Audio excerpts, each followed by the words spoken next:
Hello MVPers, my name is Slosh, some people call me Fire. You can do whatever you want. I play two strikers here on NA West. My alt striker is missing a lot of tripods, but it's a good source for gauging where an actual alt class would be put at. I pretty much only play entropy classes, and I have a destroyer as well as a gun lancer and scrapper, and then I also have a bard.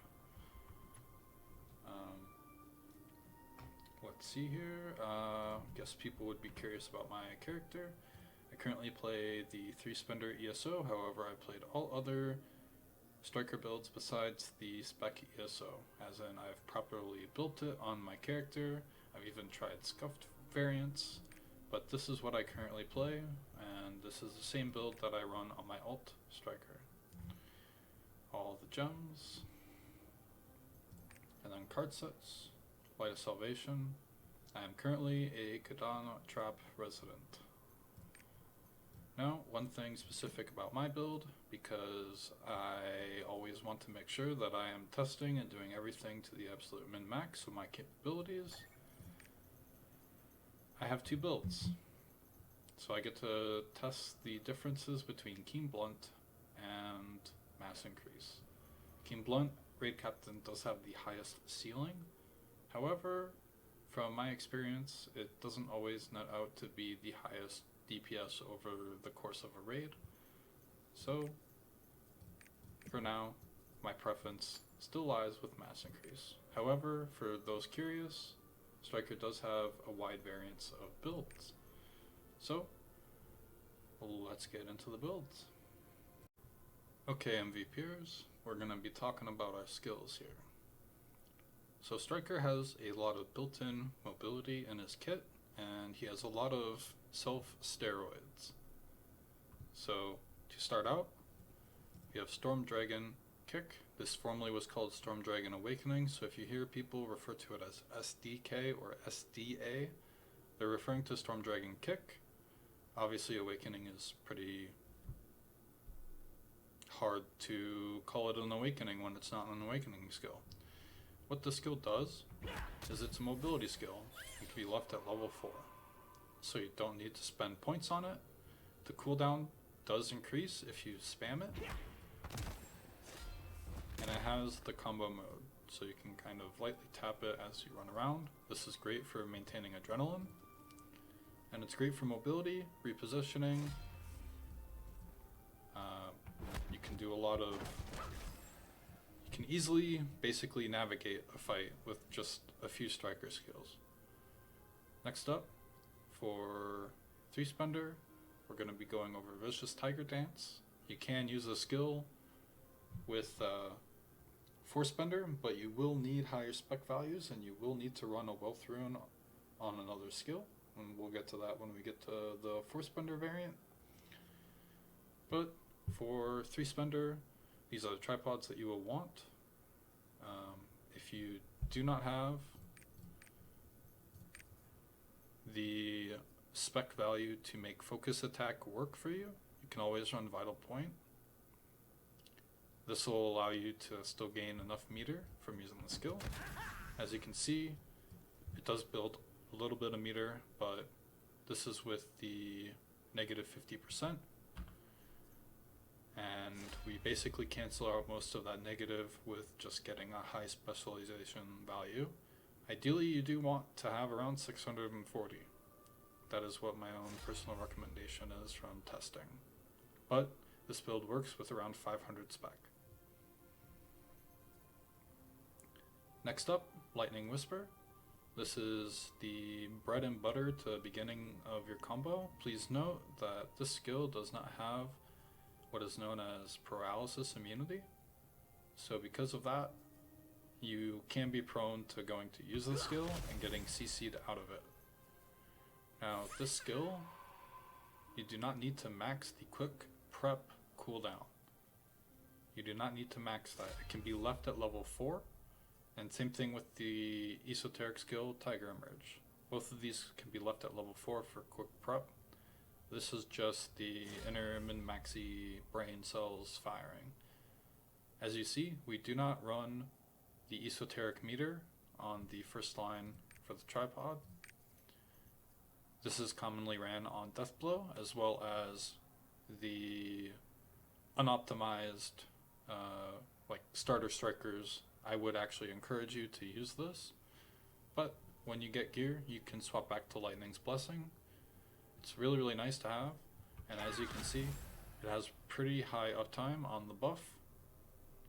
So the buff falls off and it has about 6-ish seconds until you can use the skill again, so that's about 50% uptime. Obviously the AoE, it's kind of big, kind of not.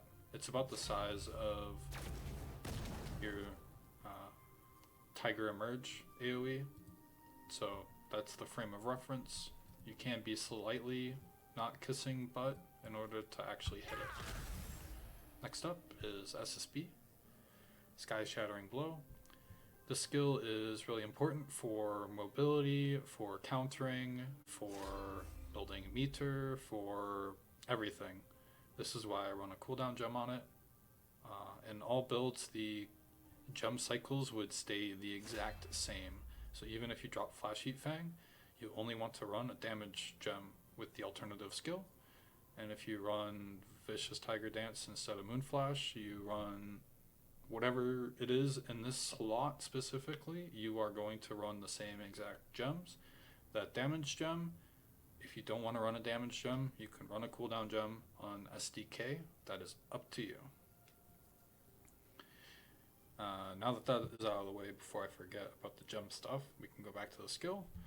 So this provides you with a huge steroid.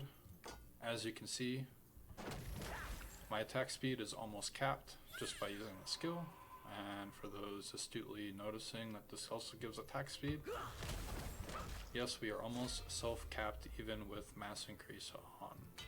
And that is with 12-15 swiftness. 12-11 is what you want to look for to self-cap for Raid Captain. So this is my current movement speed, and as you can see with this buff, it gives you 19.2. That 0.2 value is very important and allows you to drop all the way down to 12-11 swiftness. So for the sake of the video, I will nerf my stats to prove a point. And so now I'm capped movement speed. So this is why Striker can run mass increase. This is why Striker can run Raid Captain and gain damage from it. I will go over the timings for the skills in a minute, but there's one last thing about the skill that's really important, and that is you can cancel it. So by pressing spacebar during the animation, you can effectively lengthen your dash and cancel the mobility aspect of it. Another thing is that you can kind of counter and move around and stack adrenaline and reposition this way. So both hits are actually a counter, which allow you to position in kind of wonky methods to be able to hit counters. And the final hit is actually like a surprisingly big AoE for counters. I don't know why, but it just is. You can run Bleed or Welthrun on this skill. Next up, we're going to go into the Spenders. So LTS, while charging, you have the paralysis immunity, and all of the gems are for the highest DPS possible. And you want to run a Gale Wind on this skill, and your cooldown, if your cooldown is Quick Prep level 4, Quick Prep level 4, you can get away with level 7 gems across the board for the cooldowns. You don't need anything higher. If your cooldown is level 5, you will want to have a higher cooldown on LTS, so get into a very bad habit of using TE before LTS because your LTS will still be on cooldown. So this skill is the bread and butter of Striker. and it has a lot of mobility uses and can be used to face tank a mech that would be paralysis immunity related, to then follow up with a lot of damage. And then TE, or Tiger Emerge, is kind of the same way. You run the Ascension tripod, and this allows you to basically have 2 big hits, and you can basically just move around and reposition. Not every time will it crit, but such is life. Now, one variant for this is you can run, I'm just going to call it Jose. I don't know how you're supposed to pronounce that word, but it just has a lot of hits. It technically has a higher ceiling for DPS, and you can still use it from like side angles. It's just the final hits are small, so you can't get away with like a lot of greedy stuff. And all the hits together equal about the same amount of damage potential. For this skill, you can either run a Gale Wind, and the alternative is you can run Overwhelm, because this is a high stagger skill. And then we'll go into Blast Formation. You want Flame Explosion so that this can be converted to Elemental in case you run Fate of the Lazanuth, which is a great striker tripod. It has decent stagger, and the hitbox is kind of weird, the animation is kind of weird. You run Gale Wind on it. You do want to have your highest cooldown gem possible to be on Blast Formation. The tick damage is actually relatively important, and we can cover some of that information later. For the final skill, for the 3 Spender variant, we are going to go into Flash Heat Fang. Now this skill has a lot of variety in it. I do recommend though that you run a Damage Gem and Gale Wind rune on it. Those are the 2 things that should always stay the same. Where the variety comes through is between the first line of tripods. So the idea behind the skill is that you take the Adrenaline Rush. This gives you 30% crit rate. Even just standing here, only 1 hit was not a crit, and that is without Adrenaline active. If I quickly stack Adrenaline, this is like almost 100% crit rate. It's really, really high. And I think with Adrenaline level 3, if I was 5x3 plus 1, it would actually be crit capped. Now, because of the variety that you have for the first line, some people run the Sacred Attack, and other people will run the Wide Hit. If you're new, I would honestly recommend the Wide Hit. It does actually help. And if you are uncertain about playing Mass Increase, you can always play with Sacred Attack. Just note that you can't actually level this up. However, if you were to level this up, it would be very beneficial because that's quite a bit of attack speed. As you can see here.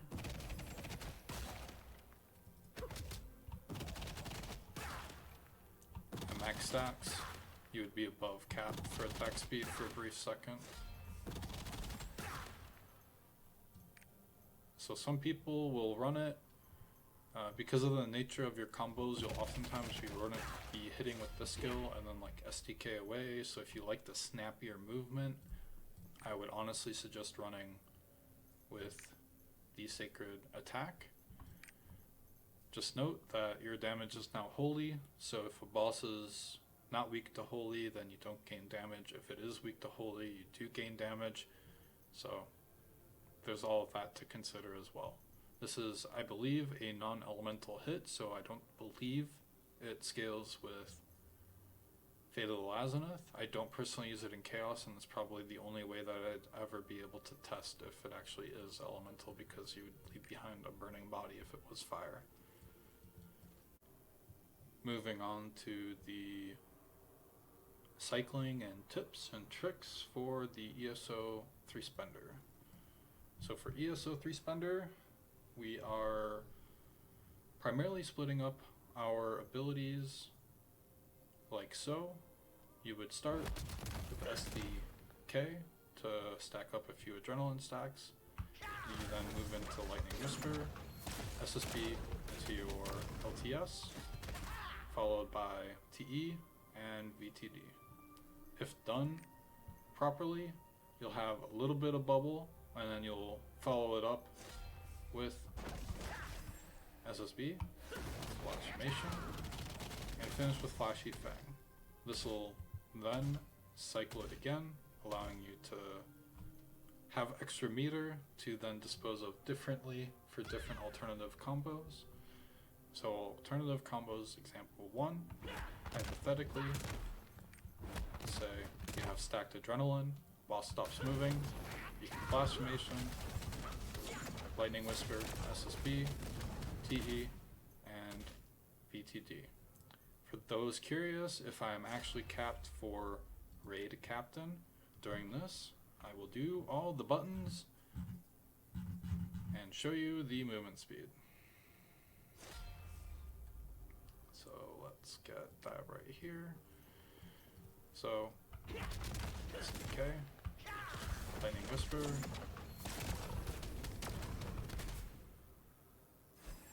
there you go. And you can obviously tell in the top, Lightning Whisper is active during the entire combo. This is deliberately done to shorten the combo, yet still squeeze in a decent amount of damage during the combo. VTD does not get an 8 crit chance, however it has a huge crit damage multiplier. So this makes VTD scale up pretty well in raids. On average, in endgame raids, my LTS does around 50 to like 75 mil, it kind of just depends on the buffs. TE does anywhere from like 18 to 29 mil per tick, and that's per tick of the final hit. And then VTD does anywhere from like 20 to like 25. Blast Formation, I don't know, I can't really evaluate it. And then Flash Heat Fang is around a million and a half on the small hits, and then the final hit is around anywhere from 8 to 11 mil. And this is all with like paladins and just random other people being in the lobby. I do main my static with a gun lance. So that's my experience with how much the values are in that regard. Now for the alternative combo, which would include your Blast Formation and Flash Heat Fang, you'll notice that my Blast Formation has a level 9 cooldown gem, and this is strategically used. So I will stack my adrenaline, and then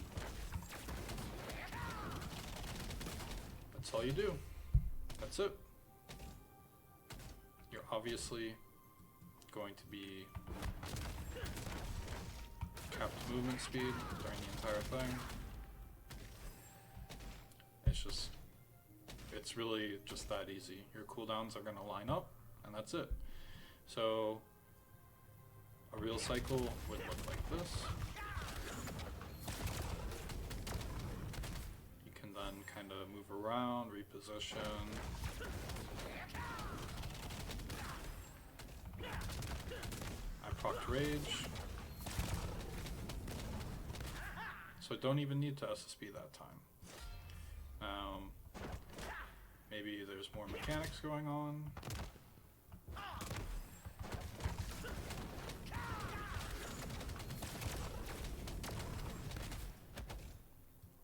So you can kind of just, that's the general play style, that's the general rhythm of the class. You have 3 combos, you have your standard, and then you have your standard blast, and then you have your blast into Lightning Whisper, followed by the standard combo. The only other thing that I can give a tip about is utilizing your SDK. You proc your Rage, you can then burst. Now, the astutely noticeable players in this universe will notice. Of course, it doesn't want to proc now.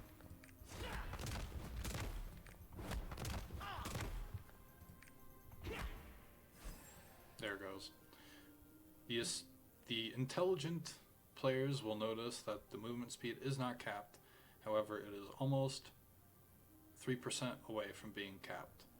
Your support will cap you, and same thing with the attack speed. Your support will almost cap you with the attack speed. 10% will put you at 126.8. If you eat any of these random food buffs, you'll basically not have a problem, ever, with either one of these two abilities to boost your attack speed. Even though you're not in your Lightning Whisper, you'll still be fine. If things can change up once the supports get level 2 Yearning. You can actually lower your swiftness a little bit. That is up to the player, honestly, and either run higher spec or higher crit, depending on how you gear up the character. But I hope this covers all the combos and acutely addresses Raid Captain. One thing is with how I've split up these skills, the Flash Heat Fang does actually translate well with Call the Wind God or Spiral Impact. So let's get into the Spender ESO variant. MVPers, it's time to move on to the Spender variants. Now, I've already done a video specifically tackling the movement speed aspect of this build. However, I'll leave this up down here so that people that don't know anything can observe and learn. But very briefly, you'll notice Vicious Tiger Dance, we're now running Vital Point Hit, and it is not leveled up. And this is to make room because Flash Heat Fang originally had 2 tripods leveled up and 1 missing and 1 without. And now we're running Wind God with 3 tripods leveled up. Your preference of Raging Storms versus Summon. However, Raging, personally, outside of Chaos, it's bad. And I've tried to love it, and I've ended up hating it. Outside of Chaos. Inside of Chaos, Raging Storm is one of your best skills in the game for Striker. So, let's move on to the build. Showcase. Obviously, we did add a well-through in here. This will just make life a lot easier. So, as you can see, starting out, there's no bubbles. My movement speed during the Wind God will be capped. Combo is exactly the same.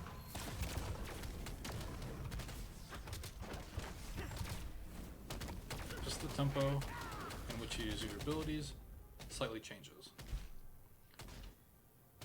That is all. And once more for those that did not fully grasp what happened.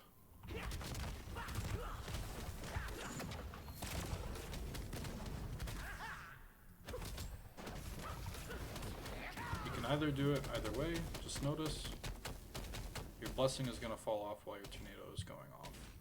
So, build healthy habits and use your Wind Gods before your Blasphemation. It ends about the same exact time.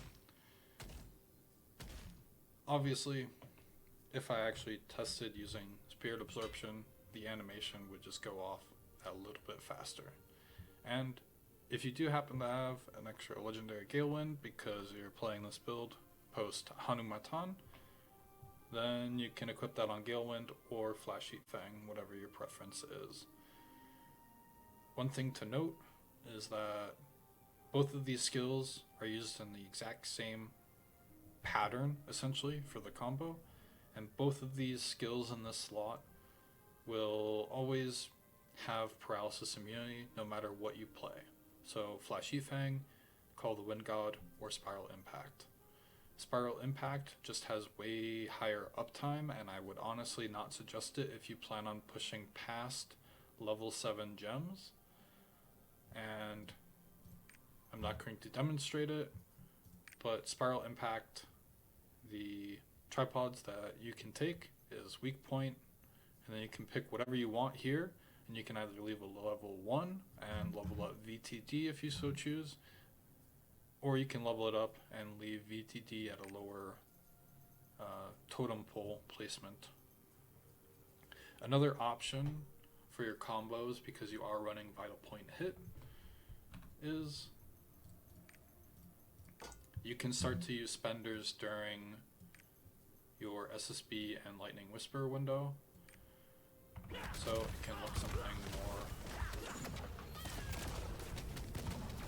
like that. Just notice that it's going to drop right towards the end. That's unavoidable with Raid Captain. That is why we split our damage into different combos. That is why we cycle things in a very specific way. The only way that you can get behind this is if you already have bubbles going into the encounter, and if you proc rage, which obviously I'm not going to do again. There we go.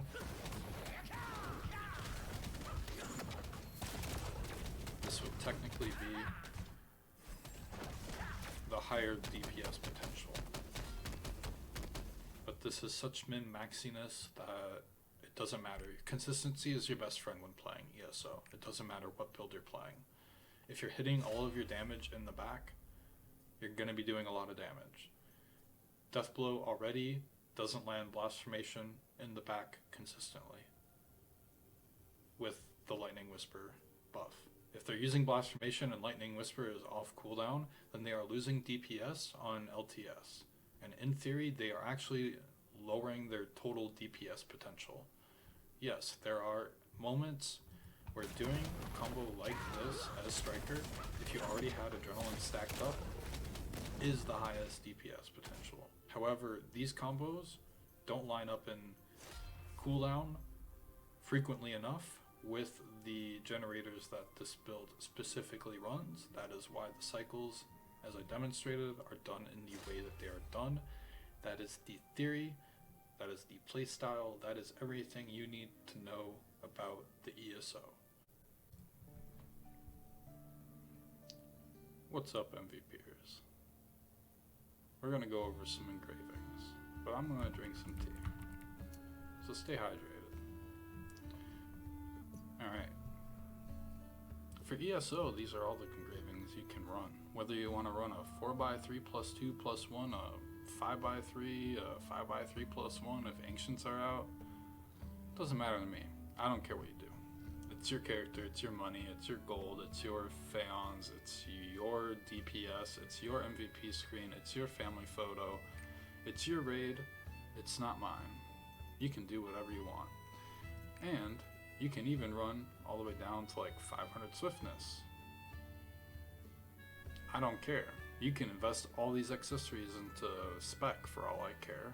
You can invest it all into crit for all I care. Well, I wouldn't personally recommend the crits, Vexire or damage ceiling, but get the point, man.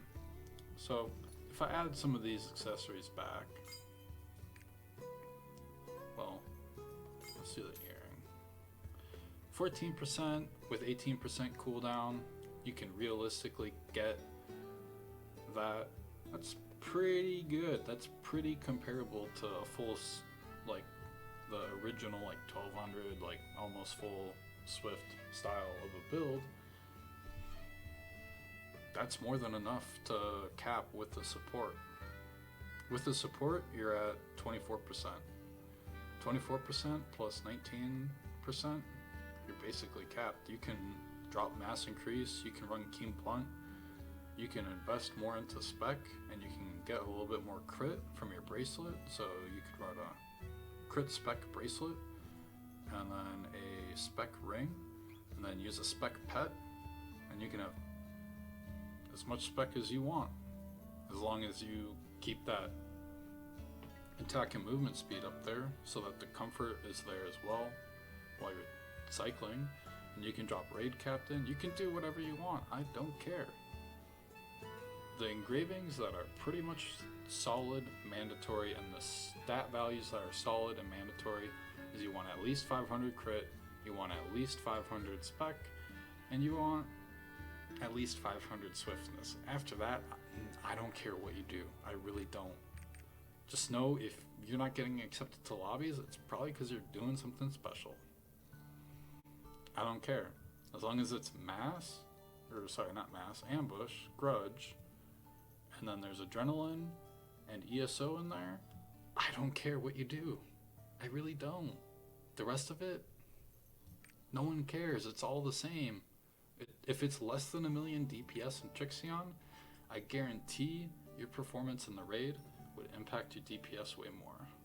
I've already done all my raids. RIP to anyone who can't do raids all by, like, Sunday. But that's the short and skinny for it.